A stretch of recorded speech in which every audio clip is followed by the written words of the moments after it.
পাঠ করছি পারমুন সেনগুপ্তের লেখা গল্প অতিক্রম।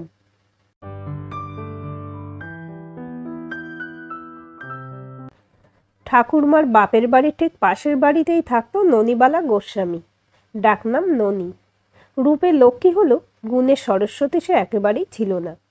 জন্মের পূর্বে বাবাকে হারিয়েছে এবং মাকে হারিয়েছে জন্মের বছর তিনেক পরে। জন্মাবধি মামার বাড়িতেই মানুষ। মামা মাইমা কারুরই সে বিশেষ স্নেহের পাত্রী ছিলেন না। কাজেই মামার বাড়িতে অন্ন জুটলেও ভালোবাসা থেকে বঞ্চিতই ছিল সে।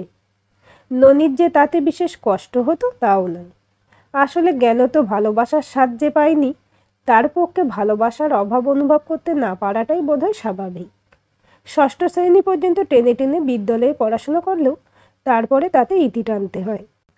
আসলে মামা তো তিন ভাই বোনের পড়াশোনার খরচ চালাতে হিমশিম খাওয়া মামার অক্ষমতার বলি হতে হয় ননিকেই। হাসি মুখে ননি সবটা মেনে নেয়। পড়াশোনা জিনিসটা কোনো কালেই তার পছন্দের বিষয় ছিল না। সারাদিন সংসারে 90% কাজ করার পর বন্ধুদের সাথে একটু খেলতে যেত ননি। এই কারণে মাইমার কাছে প্রচুর গঞ্জনাও তাকে শুনতে হতো।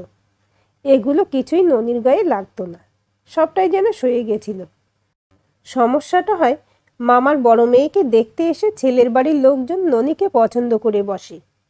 কিন্তু বড় ঘরে ননির বিয়ের কথা ভাবাটাও মাইমার পক্ষে দুঃস্বপ্ন ছাড়া কিছু ছিল না। এই ঘটনার পর মাইমার তিরস্কার যেন বাড়তেই থাকে। বিয়ে জিনিসটার প্রতি কোনো কালেই তেমন আগ্রহ ছিল না ননির। এতদিন কিছু মনে না হলো ইদানিং মাইমার কথাগুলো যেন একটু একটু গায়ে লাগতে শুরু করেছিল তার। বয়সের সাথে সাথে অনুভূতিগুলো হয়তো স্পর্শকাতর হতে থাকে। এটাই হয়তো বয়সের ধর্ম। ননি আড়াল থেকে শুনতে পায়। তার দায়িত্ব আর নিতে চায় না বলেই মামা মাইমা ওই পরিবারে ননির বিয়ে দিতে সম্মত হয়েছে। এর কিছুদিনের মধ্যেই যৎসামান্য আড়ম্বরেই সম্পন্ন হয় ননিবালা আর অভয়ের বিয়ে। অভয়ও একেবারেই ছেলে মানুষ, 24 বছর বয়স। পড়া শেষ করে বর্তমানে মিলিটারিতে কর্মরত। এতদিন ননিবালাকে দুচক্ষে সহ্য করতে না পারলেও কনকাঞ্জলির মুহূর্তে মাইমা একেবারে অশ্রুগঙ্গা বইয়ে দেন। সেদিন কিন্তু এক বিন্দু অশ্রু ননিবালার নয়ন ভেদ করে চিবুকে স্পর্শ করে না। হয়তো ভালোবাসাহীন এই সংসারে তথাকথিত দাসীর পরিচয় থেকে সেও এবার মুক্তি চেয়েছিল। অভয়কে তার বেশ পছন্দ হয়েছে, দুটিকে মানিয়েছেও বেশ সুন্দর। অষ্টাদশী ননিবালাকে বিয়ের সাজে অসম্ভব সুন্দর দেখাচ্ছিল। ভাত কাপড়ের অনুষ্ঠান থেকে ফুলশয্যার প্রতিটি সাজেই তার দিক থেকে চোখ ফেরানো যাচ্ছিল না। ফুলশয্যার রাতেই অভয় আর ননিবালার মধ্যে বেশ পাকাপাকি বন্ধুত্ব হয়ে যায়। ফুলশয্যার পরের দিন এক মহিলার চিৎকার চেঁচামেচির আওয়াজে ঘুম ভাঙে ননিবালার। চোখ খুলেই ঘড়িতে 7টা বাজতে দেখে ধর্মড়িয়ে বিছানা ছেড়ে উঠে পড়ে সে। মামার বাড়িতে রোজ ভোর 5টায় ওঠার অভ্যাস তার। বিয়ের ধকলে ক্লান্ত হয়েই আজ হয়তো তার চোখ থেকে ঘুম ছাড়তে চায়নি। ননিবালা ভয় পায় ওর দেরি করে ঘুম থেকে ওঠার কারণেই কি নিচে এত গণ্ডগোলের সূত্রপাত। মাইমার চিৎকার চেঁচামেচির কথা মনে পড়ে যায়। তাড়াতাড়ি কাপড় ছেড়ে ভয়ে ভয়ে নিচে নেমে যায়। যদিও তার এই অমূলক আশঙ্কা কাটিয়ে উঠতে বিশেষ সময় লাগে না। নিচে নামা মাত্র বোঝে এ বাড়ির কর্মসহায়ক বংশীদা কাল রাত্রে সদর দরজা বন্ধ করতে ভুলে যাওয়ায় অভয়ের জেঠিমা গিরিজা সুন্দরী দাসী তীব্র রোষের কোপে পড়েছে। গিরিজা দেবী এ বাড়ির সর্বময় কর্ত্রী। বহুদিন আগে বিধবা হয়েছেন। তার একমাত্র ছেলে দেশের বাইরে থাকে। বিশেষ কাজে আটকে পড়ায় অভয়ের বিয়েতে আসতে পারেনি। এ বাড়ির ছোট বড় সব সদস্যই গিরিজা দেবীকে সমীহ করে চলে। তার অনুমতি ভিন্ন এ বাড়ির একটি পাতাও নাকি নড়ে না। প্রচণ্ড গোঁড়া। বিধবা হওয়া স্তক সাদা থান ভিন্ন অন্য কিছু অঙ্গে তোলেননি। চুলগুলোও ছোট করে ছাঁটা। গতকাল রাতে ননিবালা অভয়ের কাছে তার শ্বশুরমশাই শাশুড়ি মায়ের থেকে এই জেঠিমার কথাই বেশি শুনেছে। সাদা থান, চুলের ছাঁট কোনো কিছুই যেন গিরিজা দেবীর সৌন্দর্যকে এতটুকু ম্লান করতে পারেনি। এই বয়সে এত রূপের আগে দেখেনি ননিবালা। সদ্য ফোটা পদ্মের মতো যেন গিরিজা দেবীর গাত্রবর্ণ। রেশমের মতো তাঁর চুল। তুলির নিখুঁত টানে কেউ যেন তার চোখ নাক এঁকে দিয়েছে। চেহারার মধ্যে যেন অদ্ভুত এক লালিমা আছে। স্নিগ্ধ চেহারার মধ্যেও অসম্ভব একটা তেজ আছে, যা তাকে আর সকলের থেকে পৃথক করতে যথেষ্ট। কিছু মানুষকে প্রথম দর্শনেই যেন শ্রদ্ধা করতে ইচ্ছে করে। গিরিজা দেবীর ব্যক্তিত্ব ঠিক তেমনি। ননিবালা একটু ভয়ে ভয়ে মাথার ঘোমটা টেনে জেঠিমাকে প্রণাম করতে যায়। গিরিজা দেবী তৎক্ষণাৎ বলে ওঠেন, এই এই, স্নান না করে আমায় ছুঁস না। ননিবালা একটু ভয় পেয়ে যায়। গিরিজা দেবী আরও বলেন, সবসময় এত পেন্নাম করবি না, এত বড় পরিবারে কাজের অন্ত নাই, পেন্নাম করে কোমরের 12টা বাজাস না তো। এসব কথা শোনার পর একটা মিশ্র অনুভূতি হয় ননিবালার। প্রথমে প্রণাম নিলেন না, পরক্ষণেই আবার কোমরে ব্যথার কথা বললেন। অদ্ভুত মানুষ তো। ননিবালা এখানে খুব ভালো আছে, বিশেষ কিছুই তাকে করতে হয় না। বাড়ি ভর্তি দাসদাসী, যদিও গিরিজা দেবীর কারোর কাজই বিশেষ পছন্দ হয় না, সবটাই তিনি একা হাতে সামলাতে চান। না পারলেও কাউকে বিশেষ কাজ দিতে চান না, অথচ সারাদিন বলতে থাকেন, আমার কাজের যেন অন্ত নেই, চোখ বোঝার আগে পর্যন্ত আমার আর ছুটি হবে না। এহেন অনেক কথাই তিনি সারাদিন বলতে থাকেন। ননিবালা দু একবার জেঠিমাকে সাহায্য করতে গিয়ে তার তীব্র আপত্তির কাছে হার মেনে বাধ্য হয়েছে ফিরে আসতে। ননি কাজ করতে চাইলেই তাকে শুনতে হয়েছে, মা জেঠিমারা যতদিন আছে আরাম করে নে, আমরা চোখ বুঝলে দেখবি এ বাড়িতে কাজ আর কাজ। বেশ বিষণ্ণ চিত্তে এই কথাগুলো বলে পরক্ষণেই আবার ঝাঁঝিয়ে উঠে বলেন, তুই সেদিনের ছুঁড়ি, তুই আমায় কি সাহায্য করবি রে? জানিস তো কারোর কাজ আমার পছন্দ হয় না।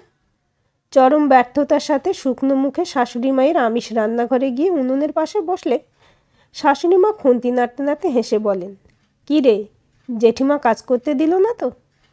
না গো মা, দেখো না, জেঠিমা কাজ করতে করতে হাঁপিয়ে যায়, সারা দিন কাজের অন্ত নেই, কাজের অন্ত নেই বলতেই থাকে। এদিকে সাহায্য করতে চাইলেও করতে দেয় না। জেঠিমা নিরামিষ রান্নাঘরে ঢুকতে না দেওয়াটা না হয় মানলাম, কিন্তু বাকি কাজেও তো সাহায্য করতে পারি বলো। মামার বাড়িতে সারাদিন তো আমি কাজই করতাম, সেই জন্যেই হয়তো কিছু করতে দেয় না। মানুষটার উপরটা দেখে ভেতরটা বিচার করিস না রে। জীবনে কিচ্ছু পায়নি, অল্প বয়সে বিধবা হয়েছেন, ছেলেও রাগ করে বিদেশে গিয়ে বসে আছে, এবারের প্রথম সন্তান বিয়েও করলো না। রাগ করে কেন? সেই মুহূর্তে বাইরে থেকে জেঠিমার কণ্ঠস্বর ভেসে আসে, ননিমা, দেখে যা শিগগির। জেঠিমার একমাত্র সন্তানের রাগ করে বিদেশে চলে যাওয়ার কারণ না জেনেই ননিবালা যাই বড় মা বলে ছুটতে গিয়ে দেখে এক শাড়ি ব্যবসায়ী খুব সুন্দর শাড়ির সম্ভার নিয়ে উঠোনে বসে আছে।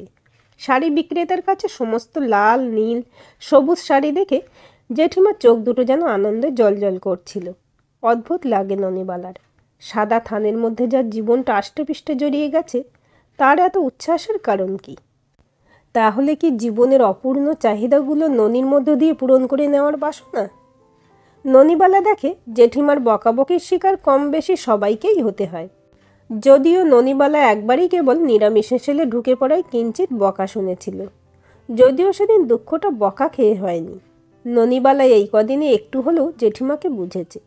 আচার বিচারের ব্যাপারে জেঠিমা সাংঘাতিক স্পর্শকাতর, তাই সেদিন বকা খেয়ে দুঃখ হয়নি, কিন্তু চোখ ফেটে জল এসেছিল এক মহিলার নিজের প্রতি নিদারুণ অবহেলা দেখে।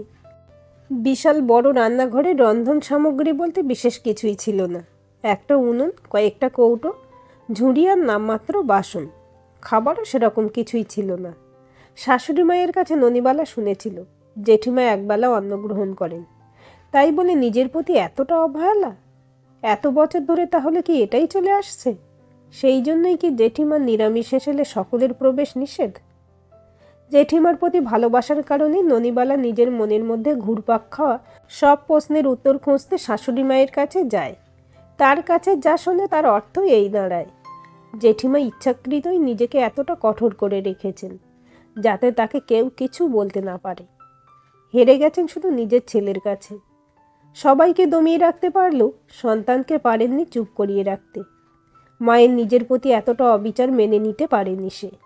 জেঠিমা বহুবার অপুষ্টি, রক্ত অল্পতা এইসব কারণে শয্যাও নিয়েছেন, ডাক্তারের নির্দেশও তিনি মানেননি। আর এই সমস্ত কারণে গিরিজা দেবীকে জেদি মহিলা বলে নিজেকে দূরে সরিয়ে রেখেছে তার একমাত্র সন্তান শ্রীকুমার। ননিবালা এখন নিজের কপাল দেখে নিজেই অবাক হয়। বিয়ের আগে পর্যন্ত যেই সুখ কোনো দিনও ধরা দেয়নি, আজ যেন সেই অপূর্ণ সুখ সবটা ঈশ্বর কড়াই গণ্ডায় মিটিয়ে দিচ্ছেন। বিয়ের পর নিয়ম রক্ষার্থে একবার মামার বাড়িতে গিয়েছিল ননিবালা, তারপর থেকে ওরা কোনো যোগাযোগ রাখেনি, আর ননিবালারও ও বাড়িতে যাওয়ার ইচ্ছে হয়নি। বেশ ভালোই চলছিল সব কিছু। অভয় ননিবালার বিয়ের 5 মাস হতে চলল। অভয়কে এবার ফিরে যেতে হবে তার কাজের জায়গায়। ননি সঙ্গে যেতে চাইল, অভয় জানায় ওরকম দুর্গম জায়গায় তাকে নিয়ে যাওয়া সম্ভব নয়। ননিবালা চোখ ভর্তি জল নিয়ে প্রয়োজনীয় সব কিছু গুছিয়ে দিলেও অভিমান করে বিশেষ কথা বলে না অভয়ের সাথে। যদিও শেষ দিন অভয় যত তাড়াতাড়ি সম্ভব ফিরে আসার প্রতিশ্রুতি দিলে অভয়ের বুকে মাথা রেখে আরও খানিক চোখের জল ফেলে সে। অভয় ননিবালাকে পরম স্নেহে বুকে আগলে শেষ চুম্বন এঁকে দিয়ে যায় তার কপালে। সত্যিই সেটা শেষ চুম্বন ছিল, কারণ এর কিছুদিনের মধ্যেই খবর আসে দুষ্কৃতীদের অতর্কিত আক্রমণে প্রাণ হারিয়েছে অভয়। খবরটা শোনা মাত্র গোটা পরিবারের শোকের ছায়া নেমে আসে। মা জেঠিমার কান্না যেন থামতেই চায় না। অভয়ের বাবাও সন্তান শোকে এক প্রকার বাকশক্তি হারিয়ে ফেলেন। খবরটা পেয়ে ননিবালার মামা মাইমাও আসেন। বাঁধ ভাঙা চোখের জলের সাথে ননিবালার মনের মধ্যে একটাই কথা ঘুরপাক খেতে থাকে, তবে কি আমার মতো মেয়েদেরকেই জনম দুঃখিনী বলে? তবে কেন মাঝের কটা দিন আমার জীবনটা সুখে ভরিয়ে দিয়ে আমার লোভ বাড়িয়ে দিলে ঠাকুর? দুহাত ভরে দিয়ে কেন তবে সর্বস্ব কেড়ে নিলে আমার থেকে? পুরাতন ধ্যান ধারণা সম্পন্ন রক্ষণশীল পরিবারের সর্বময় কর্ত্রী 30 বছর ধরে যখন নিষ্ঠার সঙ্গে বৈধব্য বেশ ধারণ করে চলেছেন, তখন ননিবালার ক্ষেত্রেও নিয়মের ব্যতিক্রম হবে না বলেই সকলের মনে হয়। এই কারণেই ননিবালার মস্তক মুন্ডনের জন্য নাপিত ডাকার কথা চিন্তা করে গিরিজাদেবীর মতামত চাওয়া হয়। নিয়মকানুন অক্ষরে অক্ষরে পালন করা গিরিজাদেবী প্রচণ্ড গম্ভীর হয়ে সবাইকে অবাক করে দিয়ে বলেন, আমি বিধান দিচ্ছি, ননিবালা সাদা থানও পড়বে না আর মাথাও মুড়বে না। এই সংসারে আমার কথাই হলো শেষ কথা। মাঝে কয়েকটা দিন যেন প্রকৃতির আপন নিয়মেই অতিবাহিত হয়ে যায়। অভয়ের মামা এসে বোনকে ও ভাগ্নে বউকে অর্থাৎ ননিকে কিছুদিন নিজেদের কাছে নিয়ে গিয়ে রাখার আর্জি জানায়। যে শোক ভোলার নয়, সেই শোকের উপর সময়ের প্রলেপ দিয়ে মনকে প্রবোধ দেওয়ার একটা চেষ্টাই বোধহয় অভয়ের মামা করতে চাইছিলেন। প্রায় 1 মাস পর গিরিজাদেবী নিজে গিয়ে তাদের ফিরিয়ে নিয়ে আসেন। সময়ের সাথে সাথে চোখের জল শুকিয়ে গেলেও মনের দগদগে ক্ষত তখনও ম্লান হয়নি। বাড়ি ফিরে ননিবালা গিরিজাদেবী নিরামিষ হেসেলের বাইরে দাঁড়িয়ে, আসবো বড়মা বলতেই গিরিজাদেবীর প্রচণ্ড চিৎকারে ননিবালা দরজা থেকে দুপা পিছিয়ে যায়। প্রথম দিন নিরামিষ হেসেলে পা রাখার অপরাধ মনে আছে ননিবালার, যদিও আজ জেঠিমার বকুনি প্রত্যাশা সে একেবারেই করেনি। সমাজের চোখে দুজনের অবস্থানটা যখন এক, তখন জেঠিমার এই রূপাচরণের কারণ বুঝে উঠতে পারে না সে। গিরিজাদেবী চিৎকারের আওয়াজে ননিবালার শাশুড়িমা ছুটে এসে বলে, ও কি কিছু অন্যায় করেছে দিদি? গিরিজাদেবী আরও খানিকটা সুর চড়িয়ে বলেন, বলি তোর আক্কেলটা কী রে ছোট? ও না তোকে মা বলে ডাকে? তাহলে ও যখন অখাদ্য কুখাদ্য খাবে তখন মাছ মাংস পোলাও কালিয়া বাকিদের পাতে তুলে দিতে পারবি? শাশুড়ি মাকে মাথা নিচু করে দাঁড়িয়ে থাকতে দেখে ননিবালা গিরিজাদেবীকে বলে, মাকে কিছু বলো না বড় মা, তুমি দেখো আমি ঠিক পারবো। না, তুই পারবি না। তুই পারলেও আমি পারতে দেব না। বিধবাদের কি শখ আহ্লাদ মুখে রুচি কিচ্ছু থাকতে নেই রে? আমি মেনেছিলাম, কারণ আমার বাড়িতে কোনো মা জেঠিমা ছিল না। যারা ছিলেন তারা শুধুই ছিলেন বাঘা বাঘা শাশুড়ি। শাশুড়ির কর্তৃত্ব ফলানোর মধ্যেই যাদের সর্বাঙ্গীন সুখ লুকিয়ে থাকত। আমার উপায় ছিল না, তাই ওইটুকু বয়স থেকে নিজের সমস্ত সুখ জলাঞ্জলি দিয়েছি। ধীরে ধীরে সবটা সয়েও গেছে। ছেলেটার অনেক কাকুতি মিনতির পরও নিরামিষ হেসেলের বাইরে বেরোতে পারিনি সাদা থান ছাড়তে। বহুবার অসুস্থ হয়ে বিছানা নিয়েছি। বুঝেছি নিজের উপর হয়তো কখনো কখনো অত্যাচারটা একটু বেশি হয়ে গেছে। আসলে আমার একমাত্র সম্বল আমার সন্তানের গায়ে যাতে আমার পোড়া কপালের আঁচ না লাগে, তাই নিয়ম মেনে সমস্ত কষ্ট মুখ বুজে সহ্য করেছি। কষ্ট হলেও প্রকাশ করিনি কোনো দিন। ছেলেটা আমার এই ঘর পোড়া গরুর মন বোঝেনি, অভিমান করেছে। সেকেলে জেদি মহিলা বলে আমায় দূরে সরিয়ে রেখেছে। অনেকবার বলেও বিয়েতে রাজি করাতে পারেনি। বিয়ের কথা বললেই বলেছে, আমার মতো এরকম পুরনো ধ্যান ধারণা সম্পন্ন মহিলার বস্তা পচা চিন্তাভাবনার সাথে কেউ মানিয়ে চলতে পারবে না। 32 বছর বয়স হয়ে গেল, বিয়ের জন্য যাতে জোরাজুরি করতে না পারি তাই পালিয়ে বিদেশে গিয়ে বসে আছে। অভয়ের খবরটা শোনা মাত্র অসুস্থ হয়ে পড়েছিল শ্রীকুমার। বেশ কিছুদিন ডাক্তারের পরামর্শ মেনে বিদেশেই থাকতে হয় তাকে। মাসখানেক পর বাড়ির কাউকে খবর না দিয়ে হঠাৎ উপস্থিত হয় সে। ঘটনাচক্রে গিরিজা দেবী ননিবালাকে বলা সব কথা দরজার বাইরে দাঁড়িয়ে শুনে ফেলে শ্রীকুমার। সব শুনে নিজের অজান্তেই কখন যে চোখ থেকে জল গড়াতে থাকে বুঝতেও পারে না। সন্তানের জন্য এক মা যে এতটা কৃচ্ছ সাধন করতে পারে, এটা আজ মায়ের কথাগুলো না শুনলে শ্রীকুমারের অজানাই থেকে যেত। আড়াল থেকে সব কথা শোনার পর বাড়িতে প্রবেশ করে গিরিজা দেবীকে জড়িয়ে ধরে অনেক দিন পরে জমানো অভিমানের কষ্ট থেকে মুক্তি পেতে চেষ্টা করে সে। বিনা বাক্য ব্যয়ে আজ শুধু চোখের জলের মধ্য দিয়ে মা ছেলের মধ্যে তৈরি হওয়া দূরত্ব অনেকখানি মিটে যায়। এরপর ছোট মাকে অর্থাৎ অভয়ের মাকে জড়িয়ে ধরে অভয়ের হারানো কষ্ট একে অপরের সাথে চোখের জলের মাধ্যমেই যেন ভাগ করে নেয় তারা। ননিবালাকে প্রথম দর্শনেই বুকের ভিতরটা হু হু করে ওঠে শ্রীকুমারের। এই বয়সের একটা মেয়ে জীবনের এহেন করুণ পরিণতির কথা ভেবে ভীষণ কষ্ট হয় তার। বাড়ির গুরুজনদের অসহায় অবস্থার কথা চিন্তা করে শ্রীকুমার সিদ্ধান্ত নেয় সে আর বিদেশে ফিরবে না। এবার বাড়ির বড় ছেলে হিসেবে এ বাড়ির প্রতিটা সদস্যের প্রতি সে তার সমস্ত দায়িত্ব পালন করবে। সময়ের সাথে সাথে সকলেই ধীরে ধীরে স্বাভাবিক জীবনে ফিরতে থাকে। সবাই এখন মনকে শক্ত করে বুঝে নিয়েছে যে সুখ দুঃখ সব কিছুকে সাথে নিয়েই এগিয়ে যেতে হবে, কারণ জীবন বা সময় কোনোটাই কারোর জন্য থেমে থাকে না। শ্রীকুমারের মন পরিবর্তনে সবচেয়ে বেশি খুশি হন তার মা গিরিজা দেবী। মায়ের সাথে এতদিন ধরে তৈরি করা কপট দূরত্ব তার ঘুচে গেছে। শ্রীকুমারের কথা মতোই গিরিজা দেবীও নিজের উপর এখন কিছুটা যত্নশীল হয়েছেন। গিরিজা দেবী নিরামিষ এসেলে এখন প্রত্যহ রান্না হয়। মায়ের হাতে রান্না খেতে চেয়ে ছেলে আবদার করায় নিরামিষ হেসেল থেকেও ভালো ভালো রান্নার সুগন্ধ ভেসে আসে। শ্রীকুমারও বুঝেছে ভালোবাসার জোর অনেক, ভালোবেসে বোঝালে অনেক অসম্ভবকে সম্ভব করা যায়। গিরিজা দেবীর সঙ্গে শ্রীকুমারের সম্পর্কও এখন একেবারে স্বাভাবিক হয়ে গেছে। মা কাকিমাদের সময় দেওয়া, তাদের সাথে বসে কথা বলা, তাদের সব রকম সুযোগ সুবিধার খেয়াল রাখা সবটাই করে শ্রীকুমার। যদিও ননিবালা যেন এখনও মুখ কালো করে নীরবে এ বাড়ির প্রতি তার সমস্ত কর্তব্য নিষ্ঠার সঙ্গে পালন করে চলে। সে যেন মেনে নিয়েছে তার মন্দ কপালের লিখনকে। ননিবালা রোজকার মতোই আজও শ্রীকুমারের ঘরে আসে শ্রীকুমার ও শাশুড়ি মায়েদের বিকেলে চা দিতে। কোনো দিনই বহুবারও বলেও ননিবালাকে বসানো যায় না, কিন্তু আজ জেঠিমা ননিকে অনুরোধ না করে এক প্রকার আদেশ করেন বসার জন্য। ননিও আদেশ অমান্য করতে না পেরে শ্রীকুমারের ঘরের এক কোণায় পাথরের মতোই দাঁড়িয়ে থাকে। আজ ননিবালার শাশুড়ি মা প্রথম শ্রীকুমারের কাছে কিছুটা আবদারের সুরে বলেন, আমি আর দিদি কদিন ধরেই তোকে একটা কথা বলবো ভাবছি। কি কথা? বলো না ছোটো মা। তুমি বলো না দিদি। গিরিজা দেবী একটু সময় নিয়ে শ্রীকুমারকে বলেন, আজ তোর মায়ের একটা কথা রাখবি বাবা?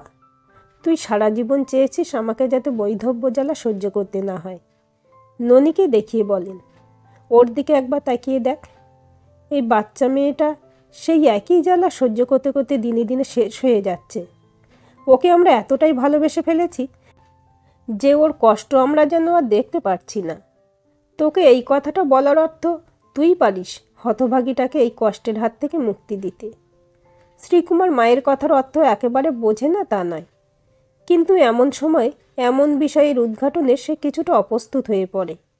বলে, মা তুমি এখন এসব কি বলছো? কি জানি কোন কথা কখন বলতে হয় তা আজ পর্যন্ত বুঝে উঠতে পারিনি। আসলে অশিক্ষিত তো, কিন্তু অশিক্ষিত হই আর যাই হই, সবার আগে আমি হলাম মা। তাই আমার মতো কষ্ট যাতে ওকে ভোগ করতে না হয়, তাই হয়তো তোর কাছে এই প্রস্তাবটা রেখে ফেলেছি। আরও একবার ননিবালার দিকে এক ঝলক তাকিয়ে শ্রীকুমার বলে, ও যে আমার থেকে অনেক ছোট মা, আর সবচেয়ে বড় কথা ওর মতামত জানাটাও খুব দরকার। হোক ছোট, না হয় অভিভাবকের মতোই আগলে রাখবি। তবু আর একবার এ স্ত্রীর সমস্ত চিহ্ন ফিরে পেয়ে বাঁচার মতো বাঁচতে পারবে মেয়েটা। ননিবালা অদূরে দাঁড়িয়ে সমস্ত কথোপকথন শুনে নিঃশব্দে চোখের জল ফেলছিল। গিরিজা দেবী এগিয়ে এসে ননিবালাকে বলেন, যারা আমাদের রেখে না ফেরার দেশে চলে যায় তারা ভাবনা চিন্তার অনেক ঊর্ধ্বে চলে যায় রে। কোনোভাবেই তারা আর আমাদের কথা ভাবতে পারে না। কিন্তু জীবনটা অনেক বড়, আর না মরে বেঁচে থাকার কোনো অর্থ নেই, সেটা নিজের জীবন দিয়ে বুঝেছি। তাই তোকেও বাঁচতে হবে। তবে আমি যে প্রস্তাবটা রেখেছি সেটা একেবারেই একান্ত আমার ব্যক্তিগত ইচ্ছে। তোর উপর কোনো জোর করছি না। তুই সময় নে, এক্ষুনি কিছু বলতে হবে না। ননিবালা আরও একবার বড় মাকে জড়িয়ে ধরে হাউমাউ করে কেঁদে মাথা নাড়তে নাড়তে বলে, আমায় ক্ষমা করো বড় মা। আমার পক্ষে ওর জায়গায় অন্য কাউকে বসানো সম্ভব নয়। কেউ কারোর জায়গা নিতে পারে না রে মা। সময় সবার জন্য আলাদা আলাদা জায়গা তৈরি করে দেয়। গিরিজা দেবী ননিবালার মাথায় হাত বোলাতে বোলাতে মনে মনে বলেন, কাঁদ রে মা, হৃদয় উজাড় করে কাঁদ। চোখের জলের সাথে সাথে যত তাড়াতাড়ি এই শোক ভুলতে পারবি ততই তোর পক্ষে মঙ্গল। আমি বিশ্বাস করি ঈশ্বরের ইচ্ছার বিরুদ্ধে কোনো কিছুই সম্ভব নয়। তাই দেখাই যাক না ওনার কি ইচ্ছা। এমনিতেই তো অনেক দেরি হয়েছে, হোক না হয় আরেকটু দেরি। তবু এই বাড়িতে আর একটা গিরিজা সুন্দরী দাসের জন্ম কিছুতেই আমি হতে দেব না। আজকের গল্পটি আপনাদের কেমন লাগলো কমেন্ট করে জানাবেন। ভালো লাগলে অবশ্যই একটা লাইক দেবেন আর চ্যানেলটা সাবস্ক্রাইব করে সাথে থাকবেন এবং নতুন ভিডিও আপডেট পেতে বেল আইকনটি ক্লিক করে রাখুন। গল্পটি প্রিয়জনদের সাথে শেয়ারও করতে পারেন।